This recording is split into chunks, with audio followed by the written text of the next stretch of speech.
For today's video mga lalab, ayan, dahil day off ko ngayon mga lalab, ginawa natin, nakatulog tayo ng mahaba, nakapag-relax, tapos gumising ako ng alas 2, then mga lalab, naglaba ako, sinabay ko ng mga lalab yung paglinis ng room ko, ayan, may mga lagayin tayo sa taas.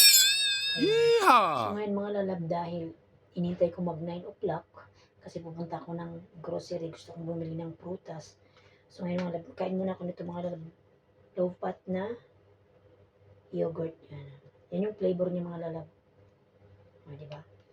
So ngayon mga lalab, try natin paano kumain ng hindi dumidikit sa labi. Oh, sa labi. Crazy! Ayan, yogurt to mga lalab. Oh. Ayan mga lalab. Dapat hindi siya didikit mga lalab sa labi ko. Ayan, para hindi matanggal yung aking lipstick.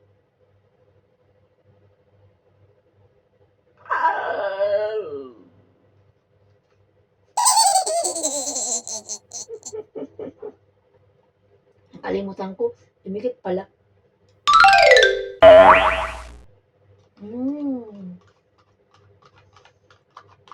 Ano yung siksing kain? Ito pa mga lalabo. Last.